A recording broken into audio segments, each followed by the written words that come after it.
Bon, déjà, merci à tout le monde d'être là pour ce dernier webinaire de l'année. Donc, je me représente. Donc, je suis Stéphane Le Chenetier, chargé de projet au Corévi PACA Ouest Corse. Et pour rappel, les webinaires qui ont été pensés et construits par le groupe de travail Chemsex, dans lequel différents professionnels des Bouches-du-Rhône, qui travaillent au quotidien avec les personnes concernées par le Chemsex, se sont réunis et se réunissent encore avec le soutien de l'association Vers Marseille sans sida et sans hépatite et du Corévi. C'est avec l'investissement de tout le monde que nous avons pu vous proposer ces webinaires tout au long de l'année et que nous pensons déjà des nouvelles pistes de travail pour 2025. Donc encore merci à tout le groupe. C'est aussi dans ce cadre qu'on a pu vous proposer en octobre dernier la seconde édition des Journées Chemsex à Marseille, qui a proposé un panel d'approches interdisciplinaires et qui a réuni un peu plus de 70 personnes. On remercie particulièrement tous nos intervenants et intervenantes et le centre LGBTQIA+ de Marseille qui nous ont permis de proposer ces 2 journées. Tous ces travaux nous motivent à proposer des outils, des connaissances et des pratiques, car on sait que le chemsex peut présenter des situations qui peuvent freiner, poser problème et quelquefois déstabiliser. Avec les différents supports qu'on construit, l'idée reste toujours d'y ramener l'aspect humain de ces situations, les leviers et les forces positives de ces parcours, tant des personnes concernées que dans les pratiques et postures professionnelles de chacun et chacune.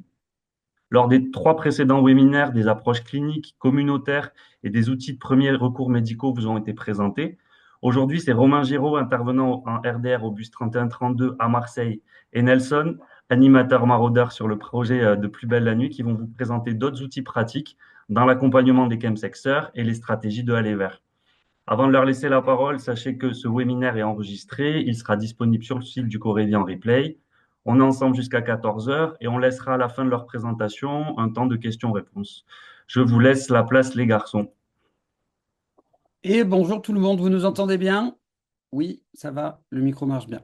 Et bah du coup, donc bonjour tout le monde, hein. Je vous propose, on vous propose effectivement ce webinaire accompagner les chemsexeurs, outils pratiques et stratégies d'aller vers. Donc moi, c'est Romain Giraud, je travaille au bus 30 3132, je suis intervenant en réduction des risques et je suis accompagné donc de Nelson, qui est bénévole à Plus belle la nuit et qui a mené cet été et l'été dernier aussi, l'année dernière, si je Non, m'abuse, que cette année. pas que cette année, une mission d'animateur maraudeur sur le projet Plus belle la nuit. Je le laisserai parler un petit peu plus de cette action-là. Et en fait, ensemble, on va essayer d'explorer des approches concrètes pour mieux accompagner les chemsexeurs et créer des ponts. C'est une pratique qui est souvent assez invisibilisée et mal comprise. On va essayer de trouver des ponts et en fait se rendre compte que quel que soit notre métier, notre corps de métier, on peut avoir une méthodologie très concrète pour accompagner les chemsexeurs. Alors, l'objectif de ce webinaire, il y en a trois, hein. C'est mieux comprendre les spécificités des chemsexeurs, leur parcours et les défis rencontrés. Alors, il faut savoir qu'on ne va pas repartir encore une fois dans la définition de qu'est-ce que c'est que le chemsex. Ça, je vous renvoie au précédent webinaire parce que ça enfin un peu redite. Ensuite, on va essayer de découvrir des outils pratiques. Je vais vous spoiler tout de suite. On va parler d'entretien motivationnel et de counseling ou écoute active dans la langue d'Evangélie, qui sont particulièrement efficaces dans ces contextes. On va voir pourquoi. Et enfin, on va essayer de discuter de des stratégies d'aller vers. Là, c'est plus Nelson qui va s'en occuper pour essayer de repérer les usages. Et on va s'appuyer sur les porosités qui peuvent exister entre milieu festif et le chemsex. Euh,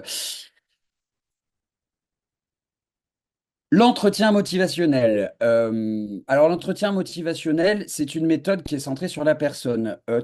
Tout le monde peut pratiquer cette méthode-là. Souvent, on a tendance à penser que c'est un petit peu réservé aux psys, aux médecins. Pas du tout. C'est une méthode d'accompagnement qui est tout à fait accessible. Il y a plein de formations qui sont proposées, notamment celle du RESPAD, qui est vraiment très bien. Et en fait, la méthode de l'entretien motivationnel, je vous ai fait cette petite capture d'écran là, avec la fameuse roue de Prochaska et Di Clemente. Elle repose sur l'exploration des ambivalences. Et donc, ça peut fonctionner dans n'importe quel type de situation dès qu'une personne rencontre des ambivalences, mais c'est particulièrement efficace dans le contexte du chemsex, avec ces sentiments qui sont mêlés entre la volonté de continuer et celle d'arrêter une pratique. C'est une méthode idéale pour accompagner les chemsexeurs parce qu'elle respecte le rythme et les choix sans imposer de direction. Donc sur ces slides du cercle de Prochaska et Di Clemente, elle illustre ces étapes du changement, à savoir la pré-contemplation, ce qu'on certains appellent la lune de miel, où en fait la personne, elle ne pense pas encore au changement. Elle est là, elle est à fond dans elle est contente de ses conços, elle ne voit que les avantages et pas les inconvénients. Ensuite, il va y avoir la contemplation. Tiens, je me dis, je commence à peser le pour et le contre. Et ensuite, il y a tout un principe, et c'est là que nous, on va intervenir. Et pour chaque étape, il y a une posture différente qui va être élaborée pour amener à la décision, à l'action et enfin au maintien. Et il peut y avoir une sortie définitive. Ce qui est très important de comprendre dans la méthode de l'entretien motivationnel, que moi j'ai envie de, et là j'ai envie de faire un parallèle avec les comportements addictifs, même si tous les chemsexeurs ne sont pas dans une situation d'addiction, c'est qu'en fait, ce cercle-là, on va pas le faire qu'une fois, on va le faire 8 fois, on va le faire 10 fois. On a souvent un petit peu ce truc de dire, ah bah machin, il est allé en cure, ben, il a recommencé à consommer. C'est normal. C'est normal, ça n'existe pas une situation où on veut changer de comportement et puis d'un coup, tac, on arrête. Non, on revient toujours. C'est pour ça que moi, j'évite de parler de rechute, même si là, je l'ai marqué dans ma slide, je préfère parler de reprise. C'est très important parce que chute, bon, on se cassait la gueule, alors que la reprise, tiens, on revient. Et cet entretien motivationnel-là, je trouve que c'est une méthode qui est particulièrement efficace parce que les personnes qui pratiquent le chemsex sont souvent en situation de vulnérabilité vis-à-vis d'elles-mêmes, peut-être plus que dans d'autres situations d'addictologie, parce qu'il y a une culpabilité stigmatisante. La sexualité, c'est un sujet qui peut être très délicat, et derrière, il peut y avoir aussi des pathologies chroniques, des comorbidités psychiques ou somatiques. Et en fait, je trouve que cette méthode est quand même très efficace. Je vais essayer d'avancer. Ensuite, on va parler donc le counseling ou bien l'écoute active. Là, encore une fois, c'est une méthode, hein, c'est une façon de se comporter, c'est une façon d'interagir avec les personnes. J'imagine que les gens qui participent à ce webinaire-là ont déjà entendu ces termes-là, voire ont déjà été formés. Mais vraiment, je tiens à remettre un petit peu de l'huile dans le moteur parce que ce sont des méthodes qui sont particulièrement efficaces sur les chemsexeurs, en particulier, qu'on peut pratiquer qu'on soit infirmier, qu'on soit SS, qu'on soit accueillant, qu'on soit médecin. Voilà. Donc, le counseling, c'est une méthode d'écoute active, hein, et il s'agit de créer un espace bienveillant où la personne peut exprimer librement ses besoins et ses émotions. Ça, je vous ai fait ce petit dessin. Cette approche est particulièrement utile pour les chemsexeurs parce qu'elle permet d'aborder les aspects émotionnels liés à la pratique. C'est vraiment sur l'entretien motivationnel, on va être sur les ambivalences, et sur le counseling, on va être sur les ressentis associés. On est vraiment très proche des thérapies cognitivo-comportementales, qui, bon, ça pour le coup, les TCC, c'est vraiment réservé aux professionnels du champ du psy, mais là, et ben pas là. Voilà, donc, et notamment, le counseling et l'écoute active peut nous permettre de parler au-delà des risques, de parler de plaisir. Si vous avez déjà assisté à des webinaires où j'ai intervenu ou des conférences où j'ai intervenu, c'est un truc pour moi qui me paraît véritablement central. Quand on parle de chemsex, euh, on parle d'une pratique. Il ne s'agit pas de dire est-ce que c'est bien, est-ce que c'est pas bien. Il s'agit, voilà, il n'y a pas de jugement de morale ni c'est bien, c'est pas bien. J'ai envie de dire, si vous n'aimez pas ça, n'en dégoûtez pas les autres. Et il faut toujours se rappeler que si on fait quelque chose, d'abord, de prime abord, c'est parce que ça nous fait plaisir et qu'on en a envie. Donc essayons déjà d'abord de revenir à l'origine de ce truc-là, c'est le plaisir. Et parlons du plaisir. Et ça, l'écoute active peut être un super levier parce qu'en fait, ça peut nous amener à parler du plaisir et donc du coup arriver à mieux le contrôler. Le counseling aussi aide à poser des mots donc, sur ces ressentis qui peuvent être parfois complexes. Et donc, du coup, ça permet de faire un lien avec l'entretien motivationnel. Où là, pour le coup, on est plus sur on va dire de la méthode au niveau de la décision, de la résolution des ambivalences.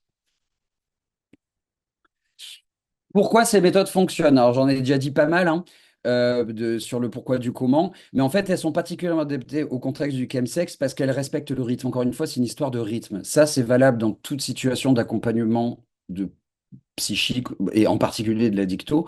Mais sur le contexte du chemsex, c'est quand même très spécifique ce contexte-là parce que ça aide à naviguer entre donc, les plaisirs, comme je viens de le dire, qu'on peut trouver dans les pratiques et les risques qui sont aussi perçus. Ce qu'il faut savoir, c'est que j'ai un petit peu du mal à pouvoir considérer que il puisse y avoir une sortie définitive du chemsex. En fait, c'est un peu provocateur ce que je dis là, mais le truc, c'est que le contexte de la sexualité fait du chemsex quand même une pratique qui est très spécifique. Le sexe doit toujours, la libido doit toujours s'exprimer. Donc, il s'agit de pouvoir reconstruire la libido, de pouvoir reconstruire le désir et l'excitation, qui sont deux choses différentes, mais pouvoir reconstruire un désir et un plaisir qui ne soient pas forcément corrélés avec la présence de la drogue. OK?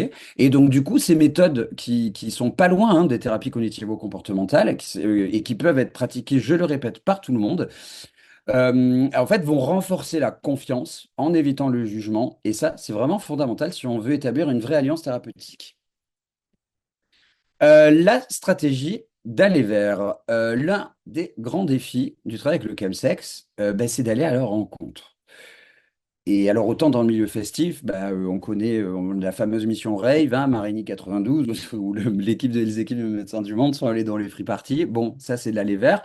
On connaît aussi dans les années SIDA, bah, forcément, bah, des associations voilà, comme le Bus 3132. C'est vraiment notre cheval de bataille, c'est l'aller vers. Euh, ben là, comme ça se déroule dans des espaces privés, qu'est-ce qu'on va faire? Comment on fait de l'aller vers? C'est quand même super compliqué. Alors vous allez me dire, il y a le numérique, il y a les Grindr, on peut faire des maraudes sur Grindr. Honnêtement, c'est pas très efficace. Les mecs, quand ils sont sur Grindr, ils sont là pour niquer, pour se droguer. Ils n'ont pas envie qu'on leur parle de ça. Et puis même, de toute façon, c'est très rapidement bloqué par les applications qui ne veulent pas trop laisser la place à ce genre de choses parce que ça pourrait sous-entendre que leurs plateformes sont des plateformes justement pour pouvoir toucher de la drogue. Donc, on évite bloquer, on évite éliminer. Voilà, ça marche pas. Ben, du coup, il existe quand même des porosités. On va essayer de les observer, ces porosités, en particulier avec le milieu festif, qui, pour nous, on a vraiment repéré ça, que il y a vraiment de grandes porosités. Donc, c'est des lieux à privilégier pour repérer les usages et établir un premier lien. Et c'est ça qu'on va appeler la stratégie d'aller vers. Et là, je vais laisser la parole à Nelson, qui va nous expliquer, à travers le milieu festif et les maraudes, comment on peut faire de l'aller vers. À moi. Donc oui, quand on parle de chemsex, on pense vraiment que le milieu festif joue un rôle clé, parce que c'est un espace où on peut diagnostiquer des pratiques de manière précoce, avant qu'elles n'évoluent vers des situations plus complexes ou des situations à risque.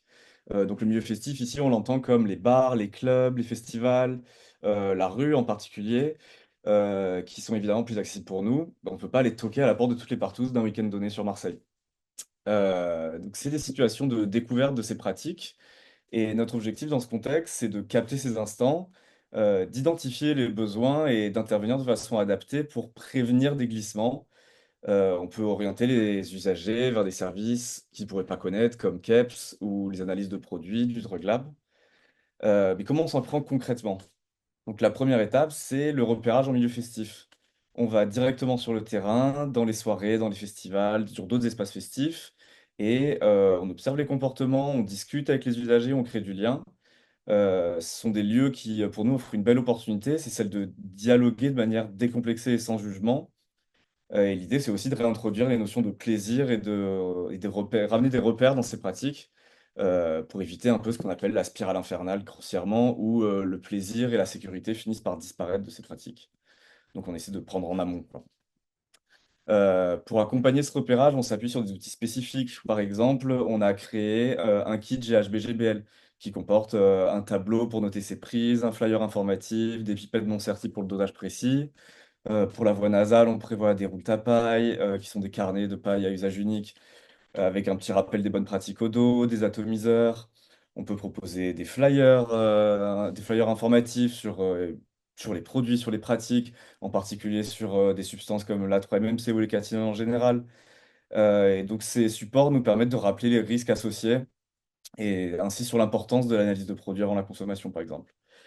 Enfin, on met à disposition un annuaire pour orienter rapidement les personnes vers des partenaires ou des structures adaptées, que ce soit au sein du bus ou nos partenaires extérieurs. Donc, qu'est-ce qui marche bien dans ces contextes, en fait? Genre, c'est une approche non formelle. Donc, contrairement au cadre médico-social classique, qui peut parfois paraître un peu intimidant, inaccessible, le milieu festif, il nous offre une porte d'entrée plus accessible, plus humaine en soi, vers la réduction des risques. Donc en soirée ou en maraude sur l'espace public, on est quand même reconnu, Plus belle la nuit, donc le projet festif du bus 3132. Ça fait un moment qu'on est installé, on est reconnu par une partie des usagers, par une partie des personnes de l'espace festif qui savent qu'on peut être des interlocuteurs privilégiés pour parler de consommation. On met aussi en place le chill-in, qui est une permanence d'accueil dans nos locaux avec des animateurs, une psychologue, d'ailleurs Carla qui nous écoute dans la pièce d'à côté, et de la collecte de produits pour de l'analyse en direct. Donc ça permet des interactions qui sont spontanées, décontractées. On commence aussi à avoir une file active avec des gens qui reviennent, donc ça permet un suivi un peu plus ancré dans le temps et ça facilite la discussion et les échanges. Et donc voilà quelques actions concrètes qu'on met en place. Et alors moi notamment, il y a eu les maraudes festives. Donc j'étais maraudeur à Plus belle la nuit, donc on couvre l'espace public sur la ville de Marseille et sur la ville d'Aix. Et à ce moment-là, on va directement au contact des publics. On leur transmet des messages sur la réduction des risques. Ça peut être lié aux produits, ça peut être lié à la santé sexuelle. Et c'est donc des moments privilégiés pour reparer des pratiques émergentes. On peut parler de chemsex dans le cadre de ces maraudes. Et ça permet d'engager un premier dialogue et toucher un public qu'on ne croiserait pas forcément sur les applications ou même en soirée ou en festival. Et on a aussi des permanences et des ateliers, donc le chilling que j'ai cité plus haut. Donc on crée des espaces chill où les gens peuvent venir se poser, discuter. On met en place des ateliers sur des thématiques spécifiques. Ça peut être des ateliers sur le plug, donc la prise de produits par voie rectale, des alternatives à l'injection. Voilà. Et on travaille aussi avec d'autres structures comme ENIPS, la Villa Floréal, et pour mettre en place à l'avenir des permanences communes. Voilà. Et donc tout ça, tout ce qu'on met en place, ça nous permet de porter une vigilance particulière en amont. Donc, et on observe des nouveaux comportements aussi. On observe une dilution des pratiques de chemsex vers des publics qui sont moins communautaires, qui sont moins associés au sexe, à la partouze. Par exemple, on trouve de plus en plus de GHB, GBL en soirée, en club. Il y a les catinones qui gagnent énormément de terrain sur le marché des stimulants, notamment parce que c'est quand même vachement moins cher que la cocaïne. Cette évolution, ça nous pousse à adapter constamment nos outils et nos messages pour rester pertinents. Et pour que tout cela reste efficace, on réfléchit toujours à nos perspectives, à nos évaluations. On organise des formations, des temps d'échange avec les équipes, que ce soit nos salariés ou nos bénévoles, pour affiner au mieux notre approche, comprendre comment aborder ces pratiques. Et on s'évalue aussi régulièrement dans nos interventions, que ce soit en termes d'impact, de besoins identifiés, de retour d'expérience, avec nos partenaires ou entre nous. Donc cette approche d'aller vers un milieu festif, pour nous, c'est vraiment un moyen de renforcer notre capacité à accompagner les chemsexers, tout en restant centré sur le plaisir et la réduction des risques, qui est quand même la base de Plus belle la nuit. Et c'est une manière de faire en sorte que personne ne se sente seul ou isolé dans ces pratiques. Et c'est aussi un appel à rester créatif, ouvert et solidaire et humain face à ces nouveaux défis que présente le chemsex. Voilà. Et merci Nelson. Alors ouais, moi ce que j'ai envie d'ajouter là-dessus, c'est qu'il y a le public de chemsexuel est quand même très très spécifique et c'est compliqué de pouvoir trouver des moments où on va pouvoir se retrouver et en fait, bon, on va pas trop. On a choisi de pas faire une présentation trop longue pour laisser plus de place à la conversation, aux questions éventuellement. Il y a un. Donc, j'espère que. Attendez, excusez-moi, je me suis un peu perdu. Voilà.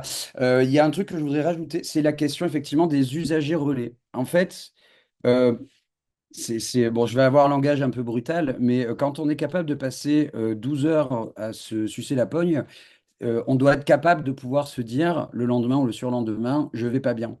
Voilà. Et il y en a qui sont capables de pouvoir recevoir cette parole-là.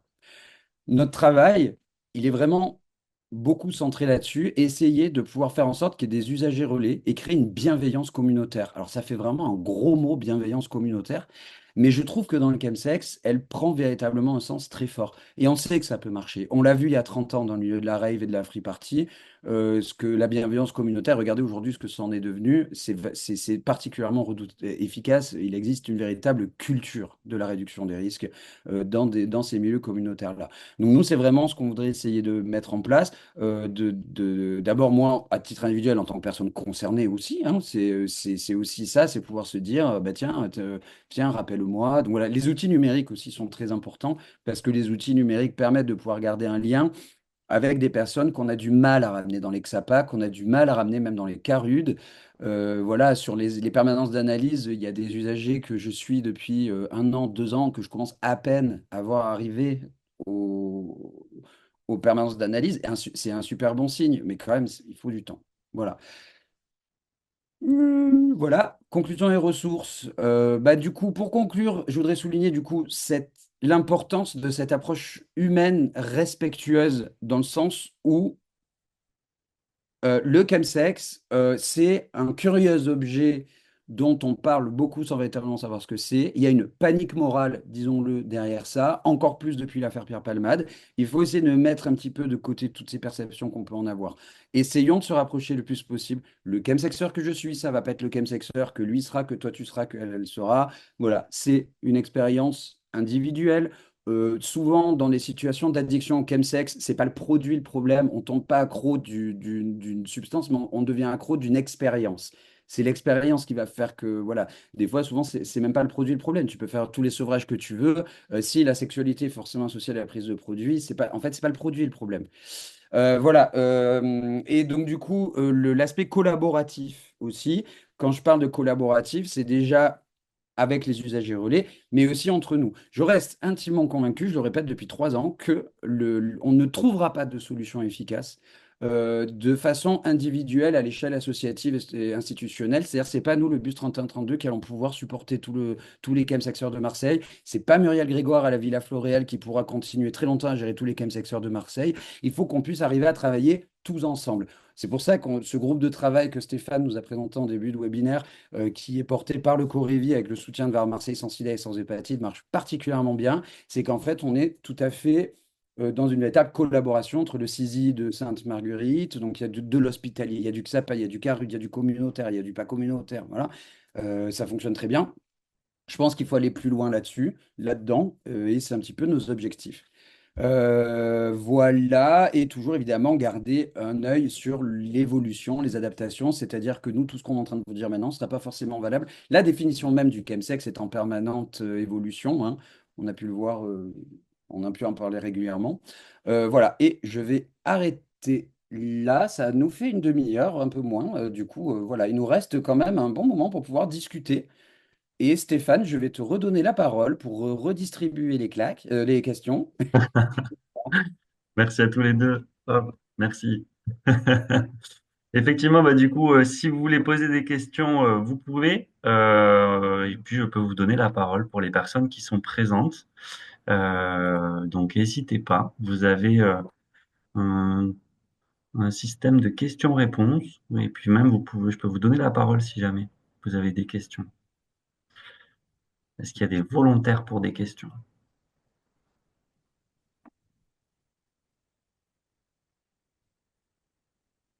Alors, pour l'instant, écoutez, pas de volontaires. N'hésitez pas en tout cas à lever la main. Merci, merci beaucoup à tous les deux pour votre présentation. Moi, je me demandais en fait comment vous faites pour maintenir l'engagement des personnes dans tous les processus là, de changement que vous avez évoqués, surtout le pont entre le côté milieu festif et puis ensuite ce relais du coup vers des structures spécialisées ou pas. Comment en fait qu'est-ce que vous mettez en place pour créer ce pont-là et faire en sorte que les personnes peut-être viennent ou reviennent? Pour moi, ce serait surtout, comme je l'ai dit plus tôt, la file active du Chilin, donc le Chilin qui est notre permanence d'accueil. C'est là que ça nous permet d'avoir un suivi de personnes qui reviennent. Euh, voilà. Oui, en fait, on essaie de mettre en place plusieurs outils qui soient pas d'abord réservés qu'au chemsex, parce que je crois que ça n'a pas vraiment de sens. Euh, alors, il existe des groupes de parole à Marseille. Nous, on n'en fait pas, en tout cas pas pour l'instant.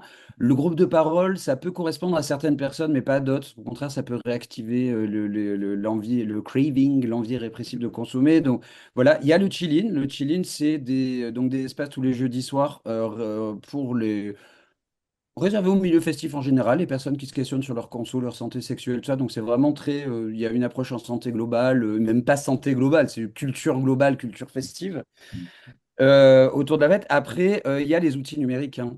Les outils numériques, c'est-à-dire que comme je le disais, souvent c'est des profils, c'est très très difficile de ramener vers les structures. Mais par contre, ce qui marche très bien, c'est le fait de se téléphoner ou de s'écrire par WhatsApp. Moi, je sais que par exemple, il y a un mec que je suis depuis 2 ans, on ne fait que s'écrire. Parce que lui, quand il est au téléphone, en fait, il n'arrive pas à mettre des mots à l'oral, mais par contre, il arrive bien à l'écrit. Grâce à Carla, notre psychologue avec qui on travaille aussi, on peut avoir des suivis aussi qui sont donc dématérialisés.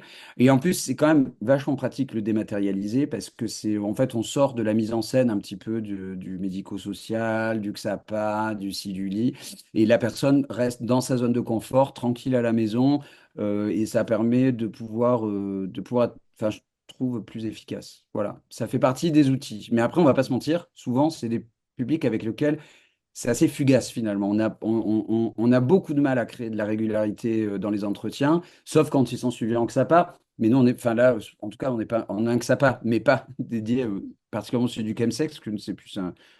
Enfin, c'est pas ça. Mais ça serait plus avec la Villa Floréal qui pourrait plus témoigner de ça, du suivi individuel, mais qui est plus institutionnalisé. Mm. Ok. Parce que moi, du coup, je me disais, effectivement, dans l'aspect festif, on est dans une ambiance, il y a quelque chose, effectivement, où, ben voilà, on vient chercher aussi une ambiance. Et comment, en fait, enfin, par quels outils, à ce moment-là, vous arrivez à parler chemsex, du coup, en fait? Qu'est-ce que vous mettez en place dans l'entretien, dans l'approche, dans le repérage que vous évoquez? Comment ça peut se passer, concrètement? Alors, je vais laisser Nelson peut-être s'il a une demande de revanche. Et je Ouais. vois que dans le truc question-réponse, il y a une personne Ouais. qui a posé une question et j'y répondrai. Bah, alors nous, les outils qui permettent de lancer la conversation sur le chemsex, en tout cas, enfin, moi, de ce que je connais en maraude et au stand, en milieu festif, en soirée, en festival, etc., c'est vraiment les outils qu'on met à disposition. Donc je pense notamment aux flyers sur la 3MC qu'on a créé. Je pense au kit GHB que j'ai décrit plus tôt.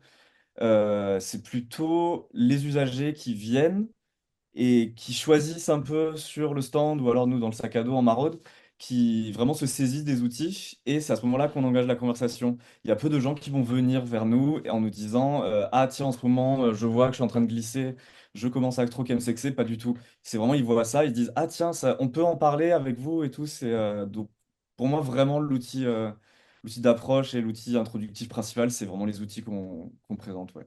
Je suis complètement d'accord avec Nelson. Et ça, c'est valable pour le chemsex, particulièrement parce que, comme on a dit déjà, c'est un sujet qui est un peu tabou, ceci, cela. Mais j'ai envie de dire, c'est valable pour tous les sujets liés au conso. Après, c'est pour ça aussi que j'insiste souvent sur l'aspect joli des objets et qui évoluent. C'est-à-dire que les roules tapailles ne soient pas forcément toujours les mêmes, que le kit ne soit pas toujours le même et qu'il y ait des petits dessins, des couleurs, que ça donne envie. En fait, là, pour le coup, c'est le marketing, entre guillemets, même si c'est pas dans le but de vendre quoi que ce soit, parce que c'est gratuit, mais le marketing, c'est plutôt d'essayer d'accrocher la personne pour que, voilà, au plus on fait des trucs qui sont appétants, au plus les gens vont venir s'en saisir et donc du coup, ça peut être l'occasion d'en discuter.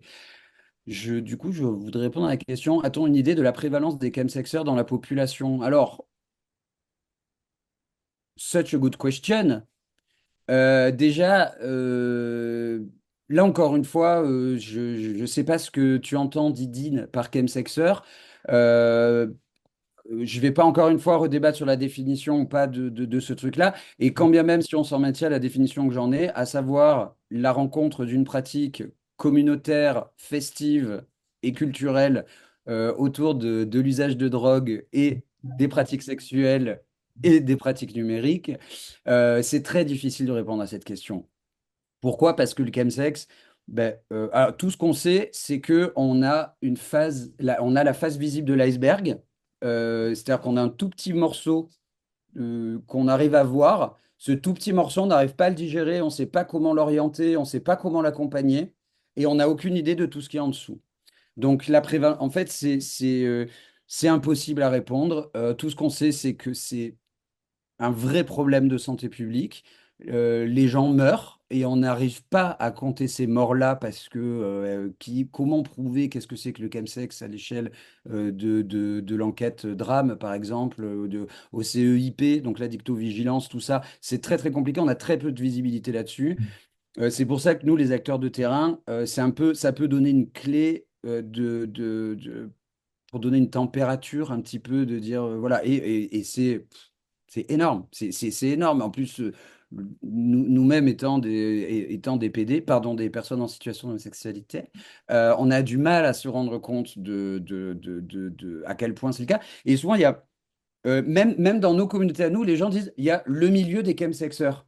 Il n'y a pas le milieu des chemsexeurs. Il y a 10 milieux. Rien que moi, à Marseille, je connais 10 cercles différents. Alors, ils se connaissent tous entre eux, mais les cercles ne sont pas forcément convergents, concentriques ou je sais pas quoi. Mais voilà, et en fait, il y a plein de milieux. Le chemsex est partout, beaucoup dans le milieu libertin également, donc plus bisexuel, qui ne sont pas des hétéros, hein, je rappelle. Enfin voilà, parce que dans le chemsex aussi, ce que souvent on dit, on le voit, est-ce qu'on peut le voir chez les hétéros? Moi, j'ai envie de répondre non à cette question, parce que déjà, dans les pratiques du chemsex, euh, il y a le fait de faire des partouzes. J'ai envie de dire, si on est plus de deux dans la pièce, ben, ça va être compliqué d'être hétéro, parce qu'il y en a au moins deux qui vont avoir la même identité de genre. Donc voilà. Je sais. Donc je réponds à cette question en disant que on peut pas y répondre et on a du mal à avoir de la visibilité. Autre question? D'autres questions? En tout cas, là, il n'y en a pas d'autres qui s'affichent.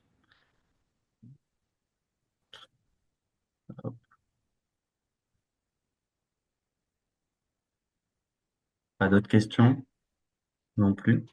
Moi, du coup, je me demandais dans les entretiens, concrètement, quand on n'a pas forcément l'habitude de l'entretien motivationnel, et puis bon, même si après on va pouvoir se renseigner dans ce que vous avez évoqué, comment en fait enfin, est-ce que vous avez des tips d'entretien pour surmonter et faire face aux résistances des gens ou des choses où il y a des freins qui se mettent en place? Comment ça se traduit vraiment dans un entretien? Enfin, est-ce qu'il y a des trucs types? Est-ce qu'il y a des petites idées qu'on pourrait transmettre? Alors, enfin, des tips qui marchent à tous les coups, moi personnellement, j'en aurais pas. Alors pas à tous les coups, mais tu sais, Du peut-être coup, voilà quelques, tu vois, qui pourraient donner, tu vois, des petites formulations, tu vois, qui font que en fait on va amener notre focale à la personne, tu vois, ou peut-être la positionner de là où elle en est. moi personnellement, enfin, en général, à chaque début d'entretien, même si c'est fait un peu de manière formelle, peut-être toujours un peu rappeler le principe de non-jugement, enfin, rappeler que on fait ça par passion, on est des personnes concernées. Ça permet de, pas de- je vais délier les langues, bon, c'est un peu, c'est pas la meilleure formule, mais ouais, rappeler le principe de non-jugement, rester à l'écoute, enfin, et le mettre en application aussi. Mm. Euh, voilà, je sais pas Ouais. trop, ouais. Oui, après, je pense que c'est pour ça que j'ai tenu à parler d'entretien motivationnel et counseling, parce que je trouve que on peut vachement l'adapter à son style. C'est-à-dire que moi, j'ai un style d'entretien que d'autres n'auront pas, où moi, je suis plutôt facétieux. Je ne sais pas si vous avez remarqué. Donc, moi, mon petit tips, c'est que je vais souvent utiliser l'humour pour faire un peu tomber une pression, parce que des fois, il y a des personnes qui arrivent avec des sujets très graves. Et souvent, derrière aussi, il y a parfois des stress post-traumatiques ou des traumas, même en général. Et ça, c'est propre à l'addiction en général. Voilà, donc c'est pas spécifique au chemsex. Mais il y a souvent des questions de trauma. Et moi, voilà, moi, j'ai ma petite. Voilà, c'est un petit peu d'essayer de dédramatiser, c'est pas le mot. De dévaloriser non plus. Mais c'est plutôt essayer de rendre la chose peut-être un peu plus légère. Il y en a avec qui ça marche pas. Donc du coup, moi, ce que je fais, bah, c'est que je les oriente vers mes collègues, notamment Carla, ou encore notre ami Tom, Thomas, qui fait pas, donc qui lui se pilote la partie chemsex sur le festif à Plus belle la nuit. Le Tom, lui, il a son style d'entretien est beaucoup plus feutré, beaucoup plus dans le langage non verbal, beaucoup plus, voilà. Et je pense que c'est ça qui est cool, c'est que ces méthodes-là sont hyper personnalisées, personnalisables, et du coup, c'est bien de pouvoir, d'où le multipartenariat, le maillage territorial, comme aime bien dire l'ARS, ben, c'est de pouvoir ben, se passer la balle entre nous, et des fois, il y a des feelings qui passent mieux avec une personne, et voilà. Et voilà. Moi, ma méthode, c'est la boutade, être facétieux, La boutade et en même temps, effectivement, faire appel à tes collègues, en fait. Se dire qu'en fait, si évidemment, jamais, évidemment. voilà, c'est relayé, etc. Non, mais parce que c'est vrai que même dans les différents webinaires qu'il y a eu cette année, c'était c'est des choses qui pouvaient revenir de certains professionnels, de dire, bah, en fait, tu te sens vite seul dans ta posture, tu vois, et finalement, c'est Ah dire, mais non, ben, en fait, appuyez-vous sur les collègues parce qu'en fait, bah, accepter de pas tout savoir, etc., et se dire, bah, en fait, on peut relayer. Et en plus, là, c'est intéressant dans le côté même posture, te dire, bah, toi, tu auras le côté peut-être humour ou dérision ou pas exactement. décalé, et ton collègue ou ta collègue sera plus dans le côté peut-être sérieux, etc., et se dire que ça s'appuie comme ça aussi. Mais là, Stéphane, je t'en renvoie à à l'origine de la création de ce groupe de Mhm. travail. C'est que, en fait, on s'est rendu compte qu'on était tous, ça et là, dans plein de structures différentes, hyper isolés, à se manger des entretiens avec des personnes qui souffrent, qui sont dans une situation de difficulté. Et il y a vraiment un sentiment, mais d'impuissance totale. Et en même temps, vraiment, ce truc d'être tout seul.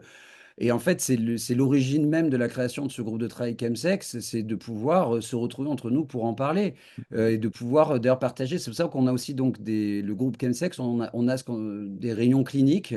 Donc qui sont voilà, donc on se retrouve entre nous des personnes donc pas que le bus, hein. Donc du coup je pense notamment à Hélène, le docteur Hélène Laroche du CISI de Sainte-Marguerite, le docteur Muriel Grégoire de la Villa Floréal, mais aussi infirmiers, travailleurs sociaux, intervenants RDR. Je pense à Charlotte de Assud. Et on essaie de se retrouver entre nous pour essayer ben, de faire des réunions cliniques qui ont à la fois un rôle de réunion clinique, clairement, et en même temps de supervision et analyse de pratique. Sur la question voilà, un peu mais en auto-support, quoi. Et c'est très précieux. Ouais, tu fais bien de le rappeler. Et qu'effectivement, bah, si en tout cas il y a des professionnels qui rencontrent des situations avec voilà, du chemsex Venez nous voir. et voilà, en tout cas, ouais, n'hésitez pas à prendre contact avec nous et en tout cas pour peut-être assister à ces réunions-là parce que je crois que c'est un vrai support pour vous. Ouais. Donc, il y a une autre petite question qui est arrivée. Il y en a même deux. Donc, la première, quel budget un chemsexer consacre-t-il à sa pratique en moyenne? Merci. Waouh! C'est une bonne question. Je suis pas sûr que ça coûte si cher. Je sais pas parce qu'en plus là on parle de. Faut savoir que pour pouvoir donner des chiffres, il faut qu'il y ait des études. Alors des études sur le chemsex, il en existe, mais elles sont quand même. C'est très compliqué et je pense que ça vaudrait le coup d'organiser un webinaire avec Perrine Roux du CESTIM de l'INSERM qui justement est en train d'essayer de mener une cohorte sur le sujet du chemsex. Et en fait, je ne peux pas répondre à cette question parce que ça va être très individuel et je pense pas que ça coûte super cher parce qu'on n'est pas sur des produits qui coûtent un braquage. C'est quoi que les catinones, le prix a un peu augmenté ces derniers temps, voilà, mais le GHB, ça coûte rien du tout. Ça s'achète sur Internet. C'est pas. Et je pense d'ailleurs c'est ça qui peut faire aussi tomber un peu dedans, c'est non seulement le petit goût de reviens-y, mais aussi le fait que c'est pas la coque, c'est 80 € le gramme. La 3MMC, c'est 30 € le gramme, hein. Donc, je pense, c'est vite vu. Et le GHB, c'est 20 balles la fiole comme ça. On va faire une vingtaine de doses avec. Mm. Ouais, c'est à peu près 1 € la dose, hein, le G. Oui, ça se trouve également sur Internet. Et là, le Le litre coûte une litron, centaine d'euros. Et donc, ouais. un litre est égal 1000 doses quand même. Donc, Voilà, donc c'est pas le budget de l'année, quoi. C'est pas ça qui va vous mettre dedans. Est-ce qu'il existe des chiffres sur la recrudescence de certaines MST dans ce milieu? Je suis infirmière en centre de cure et quand on prend en charge les chemsexeurs systématiquement, on leur fait toute une batterie de tests qu'on n'avait pas l'habitude de faire. C'est une excellente question, Delphine. Alors, les études. Il en existe plein parce qu'en fait, voilà, la littérature scientifique sur le chemsex, depuis 15 ans, qui est à peu près là où le chemsex a commencé à être étudié, observé, dans la littérature, en fait, forcément, on a dû trouver un angle. La question des IST est très rapidement, des MST, pardon, est très rapidement intervenue. Pourquoi? Parce que au départ, c'était quand même des personnes principalement séropositives, voire exclusivement séropositives. Aujourd'hui, les études nous démontrent que les personnes qui pratiquent le chemsex, c'est réparti en trois groupes plutôt bien répartis. Il y a les séropositifs sous traitement, il y a les personnes sous PrEP et il y a les personnes qui ne savent pas. Euh, on est tenté de dire que les chemsexeurs ont plus d'IST que les autres. Ce n'est pas le cas. Ce n'est pas le cas pourquoi? Parce que les 2 tiers des personnes qui pratiquent le chemsex, c'est encore une fois les études qui relèvent ça, les 2 tiers des personnes qui pratiquent le chemsex sont soit séropositives, soit sous PrEP. Ça veut dire que tous les 3 mois, en fait, c'est des gens qui ont un checkage de toutes les IST à très haute fréquence. C'est-à-dire, c'est tous les 3 mois. Alors ouais, un mec qui prend pas la PrEP, chemsexeur ou pas chemsexeur, il va se faire dépister, allez quoi, une fois tous les 6 mois, une fois par an, avec une simple prise de sang. Ben, c'est lui qui va être vecteur de contamination. C'est lui, parce qu'en fait, une personne qui est sous PrEP, c'est tous les 3 mois un check-up complet de toutes les IST avec PCR pharyngé, rectal, plus la prise de sang. Donc en fait, autant la PrEP ne protège que du VIH, mais permet de lutter contre toutes les IST à l'échelle macro. C'est-à-dire que au plus il y a de gens sous PrEP, eh ben, au plus on fait du dépistage et au moins il y a d'IST qui circulent. Donc, contrairement à ce qu'on pourrait penser, les IST circulent pas plus chez les chemsexeurs. Moi, j'aurais même tendance à dire, et là, parce que selon les études, ça se contre... c'est pas tout à fait un peu les mêmes résultats, mais j'aurais même plutôt tendance à dire qu'il y a moins d'IST chez les personnes qui pratiquent le chemsex. Après, quand on prend, donc du coup, quand on prend avec chemsexeur, systématiquement, on fait toute une batterie de tests qu'on n'avait pas l'habitude de faire. Bon, bah, c'est pas plus mal, de toute façon, des tests le dépistage, c'est la reine mère des luttes contre toutes les IST, donc ouais, go pour les dépistages. Après, faire attention à pas non plus tomber dans de la stigmatisation gratos. Voilà, là encore une fois, ouais, en tant que PD, dès que je parle à un médecin de ma sexualité, je dirais que le premier truc qu'on me fait, c'est un dépistage VIH. Je sais que je suis pas VIH, je suis pas, mais j'aurais beau dire tout ce que je veux, dès que je vois un médecin, PD, VIH. Bon, donc, attention aussi à voilà, à la stigmatisation et de dire d'essentialisation même. Voilà, c'est pas parce que, enfin voilà, ici en fait, en questionnant la personne, en discutant avec elle, on peut se rendre compte que des fois, c'est un petit peu useless de faire certains tests. Alors, je reprécise que si vous voulez poser des questions directement, vous pouvez lever la main aussi, parce que effectivement, c'est aussi le moyen de poser des questions. Moi, j'avais une question sur quel est le constat que vous faites surtout, alors qui plus est en milieu festif, des publics jeunes qui commencent leur sexualité par le chemsex. Est-ce que vous avez un regard là-dessus déjà dans le milieu festif? Est-ce que vous repérez des choses là? Est-ce que ce sont des endroits où vous constatez des choses ou même après, même dans vos structures en fait? Est-ce que vous avez des remarques là-dessus? Bah, c'est vrai qu'on a une petite carence sur les très jeunes, Mm, toute la génération qui était au lycée en tout début d'âge adulte pendant les années Covid. C'est vrai que de par les lieux sur lesquels on est présent et de par nous aussi, notre équipe, on n'a pas de très très jeunes. C'est vrai qu'on a une petite carence sur les très très très jeunes qui commencent leur sexualité là-dessus. On l'a observé un peu sporadiquement, un peu occasionnellement en maraude avec ouais, des très jeunes qui posaient des questions sur la 3, le G, le Poppers aussi. On a eu mm. pas mal de questions sur le Poppers, mais c'est vrai que je pense pas qu'on ait d'outils spécifiques et on y travaille justement.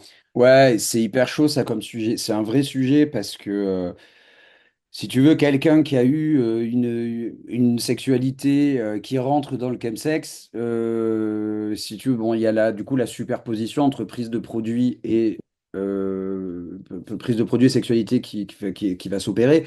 Ben forcément, s'il a déjà eu une sexualité avant, va pouvoir essayer de se raccrocher pour dessiner la silhouette d'une sexualité sans substance. Mais alors, c'est vrai Mm, que mm, mm. un jeune, une jeune qui rentre dans la sexualité à travers le chemsex, putain, c'est chaud.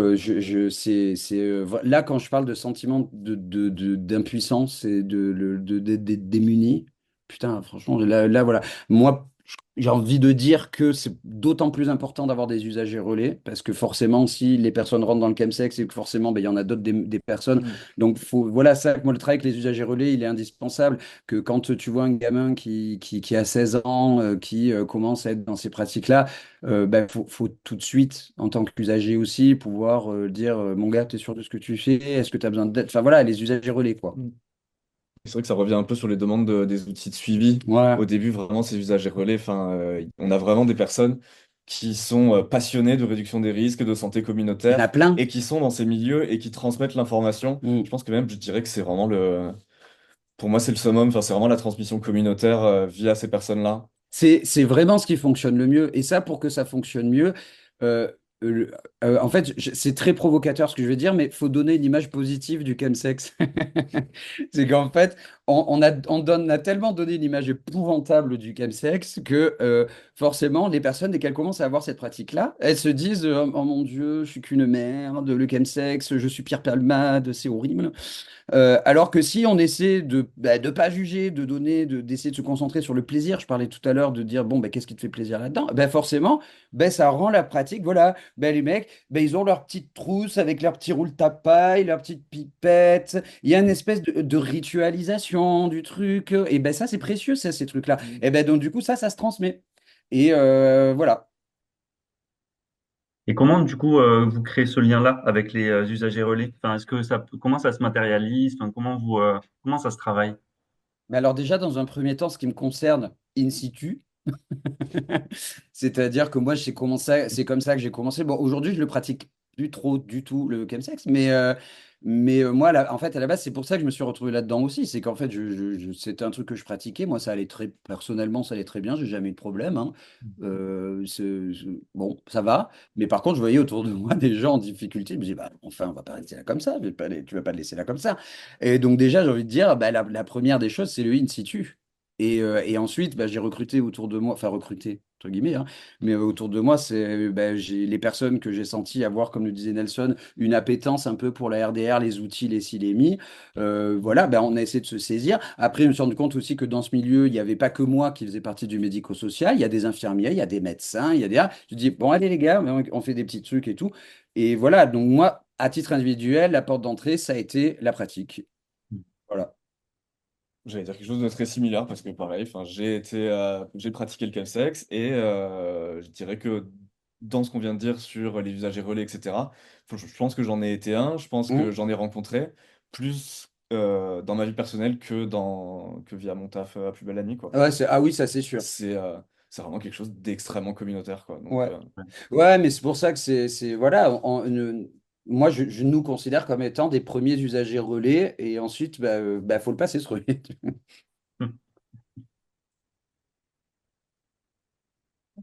Des questions? Est-ce qu'il y a des remarques, des levées de main? Attends. oui, il y en avait une qui a disparu Attends, mais aussi. moi, il y en avait une que j'ai vue, même si les chemsexeurs sont Ah loin bon? de faire la majorité des patients du centre de cure, j'ai quand même pu observer systématiquement des gens très fragilisés et assez déstructurés psychiquement. Alors, je ne peux m'empêcher de penser, sans juger, que ces preuves sont particulièrement délétères, mais peut-être pas plus que le crack et d'autres, je ne sais pas, qu'en pensez-vous? Mm. C'est de Delphine, tout à fait. Hmm. Alors, euh, on va y aller en entonnoir, ok? Donc, si tu travailles en cure, tu dois savoir forcément que très souvent, derrière des personnes en situation d'addiction, il y a des personnes qui ont des traumas, des troubles psychiques. Alors, ça peut être soit carrément des psychoses ou pas des psychoses, mais en tout cas, peut-être des stress post-traumatiques. Voilà, il y a Voilà, souvent, le fait de consommer des produits va être une réponse pour le cerveau pour apaiser certaines souffrances psychiques. OK, c'est ce qui nous conduit à l'addiction. Super. Enfin, super. Non, quand on a compris, c'est super. Très bien. Les personnes qui pratiquent le chemsex, souvent, euh, je parlais de pratiques communautaires et de pratiques culturelles. Culturelles, pourquoi? Le chemsex, c'est un peu le barbac 2.0. Si il existe le chemsex, c'est parce que il existe une homophobie. C'est parce que les sexualités LGBTQIA+ ne sont pas des normes. Et c'est pour ça qu'il n'y a pas de chemsex hétéro, parce qu'en fait, il n'y a pas besoin de se retrouver dans les alcôves de Grindr pour pouvoir se retrouver entre... Voilà. Et c'est ça que vraiment on va retrouver. Moi, c'est ça, je trouve ça fascinant. Moi, j'ai assisté à des partouzes. Euh, on est chez un gars et dans la même salle, il va y avoir un CSP+, patron d'une entreprise qui te palpe 10 000 par mois et un migrant d'Érythrée qui a traversé la Méditerranée qui vit dans un CHRS. C'est le seul espace de la société, le seul espace-temps de la société où ces deux personnages vont se rencontrer dans la société alors qu'elles n'auraient jamais dû se rencontrer dans la société ultra inégalitaire dans laquelle on est. Pourquoi? observons ça. C'est ça qui nous intéresse.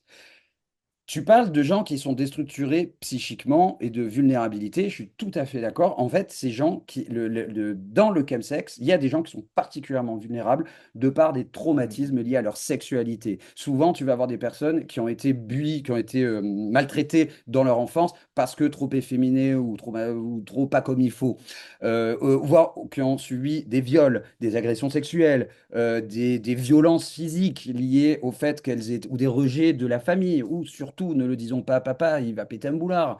Voilà. OK. Euh, Rajoute à ça des produits qui, effectivement, je pense aux catinones particulièrement, les catinones, enfin les nouvelles catinones qu'on va trouver actuellement, sont quand même très délétères. Alors là, pour le coup, c'est très empirique. Avec Muriel, d'ailleurs, on est en train de chercher, s'il y a des gens qui font de la recherche, là, qui nous écoutent, on est à la recherche de publications scientifiques qui démontrent la neurotoxicité des catinones, parce que pour l'instant, la neurotoxicité des catinones, elle est plus supposée que véritablement démontrée. Mais effectivement, moi, je te rejoins. Et en fait, c'est que si tu veux, c'est une accumulation de choses. euh, Où en fait, effectivement, les personnes qui vont rentrer à l'hôpital, en fait, sont totalement déstructurées psychiquement. Et en fait, c'est pas tant le produit, c'est aussi le contexte lié à la sexualité, lié à l'amour. Tu vas voir aussi, c'est souvent des personnes qui ont des failles narcissiques, quand on dit en psychanalyse, même si j'aime pas trop utiliser les termes psychanalytiques, des failles narcissiques, c'est-à-dire souvent des gens qui disent manquer d'amour, avoir très envie d'être aimé. Souvent, il y a plein de mecs qui sont à la recherche d'un amoureux, d'un mec. Et en fait, il y a beaucoup d'amour là-dedans et de recherche d'amour. Et donc forcément, tout ça, ça va faire un mauvais cocktail. Et je veux bien te croire que tu te retrouves avec des patients qui soient dans des situations d'effondrement psychique sévère. Mais c'est pas que les produits. Mais oui, même quand même. Hop. Il y a Voilà. deux autres questions. Oui. Euh, la proportion des chemsexeurs sont-ils célibataires? Ah, est-ce que c'est une majorité? Je, Je pense pas. On voit de tout, hein, Bah, vraiment. Enfin, genre, encore Alors une fois, je là. sais pas si on a des vrais chiffres scientifiques là-dessous, mais enfin, de mon observation empirique, il y a de tout, quoi. J'ai pas l'impression que ce soit propre qu'il y ait que des célibataires. Ça aussi, on va demander aux Cestime. Delphine, mon hypothèse, c'est que ces produits potentialisent cette déstructuration psychique. Je te rejoins complètement. Du coup, moins ressources psychiques, moins de ressources psychiques pour envisager un arrêt des consos et un changement de vie. Oui, oui, oui. Moi, je pense, je suis assez d'accord avec ce ressenti. Ouais, nous, à Plus Belle la Nuit, on met un point d'honneur à pas hiérarchiser les produits Non, et les consommations. On parle pas de drogue douce, de drogue dure, etc. Mais enfin, c'est vrai que les catinones et le GHB, donc qui encore une fois sont les drogues principales du chemsex, et aussi la méthamphétamine, c'est des drogues qui sont extrêmement addictogènes et qui ont ouais, des effets délétères sur la santé. Donc, enfin, je suis entièrement d'accord avec ça. ouais. Et oui, je tiens à rappeler pour Delphine et pour tout le monde que l'approche trivariée qui a été théorisée par Claude Olivenstein dans les années 70, c'est que l'addiction, c'est toujours, ou la dépendance, enfin, c'est toujours la rencontre de trois choses. C'est la rencontre entre un produit, une personne et un contexte. Il ne faut pas se focaliser uniquement sur le produit, mais aussi sur la personne et le contexte.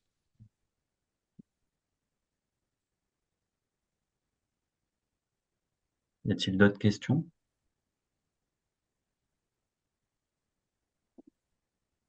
Hum, Alors moi, j'avais deux petites questions et après, la première sur l'aspect, alors conso effectivement de produits et sexualité et en milieu festif, avec cette idée aussi de finalement de sentiment de honte ou de culpabilité par rapport à voilà au conso, que ce soit sexuel ou au conso de produits. Comment vous gérez ça sur un stand et même après, comment ça se gère, comment ça se parle ou ça ne se parle pas, comment ça se traduit tout ça? Tu veux dire vraiment les idées de culpabilité par rapport aux consos et aux pratiques? Oui, par exemple, je me dis peut-être, enfin voilà, l'image que j'ai, je me dis, voilà, on arrive sur un stand, voilà, on a consommé, donc effectivement, on a peut-être plus une facilité d'en parler, et en même temps, bah, il y a tout ce parcours derrière de se dire, mon Dieu, bah, en fait, je m'en veux parce que je consomme, etc. Et en plus, en contexte sexuel, peut-être avec des pratiques chemsex qui sont pas vraiment très identifiées, ou du moins peut-être, tu vois, enfin, ouais, identifiées comme Rejoignent ça. les pratiques Et donc, festives. du coup, voilà, comment ça se gère derrière un stand, et puis après, même pour dans l'après, quand vous revoyez peut-être les personnes. comment on gère la culpabilité? Ça, C'est-à-dire que c'est hyper, c'est limite philosophique, ta Non, question. alors c'était pas l'idée. Mais en même temps, enfin, c'est se dire finalement, c'est peut-être une porte qui va s'ouvrir dans l'entretien parce que finalement, bah, quand voilà, vous parlez d'entretien motivationnel, voilà, c'est peut-être quelque chose qui va arriver, même comme la porte des violences, etc. Comment en fait, voilà, comment vous gérez ça en fait derrière un stand, en milieu festif, enfin, on peut imaginer le côté festif et même vous après, quand vous revoyez peut-être les gens, voilà, au chilling ou des choses comme ça. oui, bah pour moi, je pense que déjà, il faut toujours prendre très au sérieux la parole qu'on reçoit Ouais, et déculpabiliser. Je pense que ça se fait vraiment sur tout un ensemble de. On bosse beaucoup sur la posture aussi. ouais. Donc, je reviens sur le non-jugement, sur l'écoute active. C'est vraiment la façon dont on se présente face aux personnes et toujours d'adapter le discours, toujours être dans l'écoute et la culpabilisation, de toute façon, enfin, nous, c'est vraiment zéro. Bah, c'est ça, c'est que la culpabilité. En fait, nous, on essaie justement de créer des... La culpabilité, elle est partout dans notre société, surtout dès qu'on parle de cul et dès qu'on parle de drogue. Voilà. Donc là, ça rassemble quand même les deux sujets principaux où la culpabilité et le jugement sont quand même de mise. Surtout dans une société où la fenêtre d'Overton se déplace dangereusement à droite. Du coup, ce qui en nous, on a à cœur, c'est vraiment que les gens identifient nos espaces, nos groupes de travail, tout ça, comme des sanctuaires de justement où on peut parler de ça sans culpabilité. Et c'est voilà. Et je pense a priori, le job est fait là-dessus, j'ai l'impression. Ah, il y a Delphine qui reprend une situation à laquelle j'ai été confronté, un couple de chemsexeurs dont l'un en cure. Je me suis retrouvé devant un patient super flippé de ne pas pouvoir retrouver une chouette sexualité sans produit. Des conseils? Ah ouais. Alors ça, euh, je vais te répondre à ton cas clinique par un cas clinique. Euh, parce qu'en plus, mon cas clinique est assez similaire au tien. Un usager vient me voir. Alors, il pratique le chemsex, son copain aussi. Ils le pratiquent ensemble, séparément. Voilà, ça fait partie de leur vie. Et il y en a un, et en fait, bon, il y en a un, il gère très bien le truc, tout va très bien. Il a un boulot, il fait ses trucs de temps en temps le week-end, ça l'éclate, mais tout va très bien. L'autre, par contre, il gère pas, de moins en moins. Il a pas de travail. Et il consomme vraiment énormément quotidiennement, il s'injecte et vraiment il est dans une démarche de changement. Dans un premier temps, il veut complètement arrêter de consommer et plus faire de chemsex. Bon, souvent d'ailleurs, c'est ce que les personnes demandent de prime abord. Ok. Je vais essayer d'aller vite, mais en gros, on a établi tout un process autour véritablement des produits. Ça, je ne vais pas te l'apprendre, tu le connais, c'est ton métier. Mais par contre, comment on parle de la sexualité? Parce que c'est vrai que quand même, quand on parle de chemsex, il y a quand même deux mots, hein. Il y a chems et il y a sexe. Souvent, on parle de chems et on a beaucoup de mal à parler de sexe. Alors, ben moi, comment j'ai fait? En fait, les premiers mois, donc il avait peur de plus avoir de sexualité, tout ça. Ben, les premiers mois, il n'avait pas de sexualité. Et ça, je vais vous dire, c'est quasiment tout le temps le cas. Au début, les mecs, dès qu'ils commencent à plus prendre de produits, ils n'ont plus de sexualité. Je pense que c'est normal. Et il faut leur dire, c'est en fait, le truc, c'est que voilà, il y a plein de contextes qui font que des fois, la libido peut disparaître et le sevrage en fait partie. Ok. Et là, le mec a commencé à vouloir revoir une sexualité. Il est allé au sauna. Et là, il a rencontré un mec, et il a baisé avec un mec. Et en fait, je lui ai demandé de me décrire, mais alors par le menu et dans les moindres détails, cette rencontre. Je lui ai dit, tu l'as regardé, c'est lui qui t'a regardé, tu l'as sucé, il t'a sucé, tu l'as baisé ou c'est lui qui t'a baisé? Mais vraiment, en langage, comme ça, comme je vous le dis là, dans tout ce que ça a de plus intime. Et ensemble, et il n'avait pas consommé. Et ensemble, on a dessiné la silhouette de cette sexualité qu'il a eue sans produit. Et il avait vraiment pris un plaisir immense. Super. Quelques temps plus tard, il y a une reprise. Et il avait rappelé son dealer et avait reconsommé. Bon, et en plus, c'était hyper intéressant parce que cette reconso avait été hyper bien encadrée. Il avait mis en place des outils qu'il se pensait incapable d'arriver à mettre en place, donc c'est très positif. Et je lui dis, bah là, on va faire le même travail. Tu vas me raconter dans le moindre détail et par le menu cette relation sexuelle sous l'emprise des substances. Et on a dessiné la silhouette d'une relation sexuelle sous substance. Et bien du coup, ces deux silhouettes n'étaient pas du tout les mêmes. Et ça nous a permis de pouvoir petit à petit, au fur et à mesure des entretiens de semaine en semaine, pouvoir distinguer la sexualité avec quand je baise avec produit et quand je baise sans produit. Résultat des courses aujourd'hui, cette personne, je suis toujours en lien avec lui, il pratique toujours le chemsex de temps en temps quand il a envie. Il ne s'injecte plus. Allez, je crois que s'injecter peut-être allez, une fois de temps en temps pour les fêtes parce que c'est fête, mais il est plus du tout dans une situation de dépendance, il est dans une situation de contrôle. Et en fait, c'est ça notre objectif, c'est qu'il a réussi à se connecter avec son désir. Il a conscience de sa sexualité sans produit, il a conscience de sa sexualité avec produit, et il sait ce qu'il va vouloir. Et voilà. Donc, conseil, ben, parler de cul. Et parler de cul, et dans ce que ça de plus intime, il faut y Mm. aller. Mais c'est hyper intéressant ce que tu dis parce qu'en fait, ça rappelle vraiment que le chemsex en termes de pratique, de sensation, de ressenti, c'est pas forcément mieux, mais c'est extrêmement différent. Hmm. Et c'est vrai que du coup, revenir sur cette différence, ça, c'est hyper intéressant. Ouais, ouais, c'est. Mais il y a plein de paroles d'usagers et d'usagères qui disent j'ai peur de plus réarriver à ces niveaux de plaisir, d'excitation, etc. Et c'est vrai que enlever la hiérarchie du mieux et du moins bien pour juste remettre une séparation qui soit Exact. plus horizontale, en mode, ça va être différent, il faut s'y attendre, il faut s'y réhabituer, mais ce sera pas moins bien. Oui, oui, clairement, C'est clairement. hyper vrai. Et oui, et les premiers temps, on va pas se mentir, oui, on passe par une situation. Enfin voilà, en général, c'est entre 6 mois et un an. Quand on voit des personnes qui vraiment veulent sortir du chemsex, pendant 6 mois, un an, il y a peu, voire pas de sexualité. Et il faut s'y attendre et c'est OK. Mais c'est ok, c'est pas Ouais, grave, hein. Et c'est pas grave, hein. C'est surtout quand on est dans une relation de couple. Enfin voilà, si ton mec il est pas capable de pouvoir supporter ça, bah, c'est peut-être que c'est pas le bon mec, hein. Est-ce qu'il y a d'autres questions?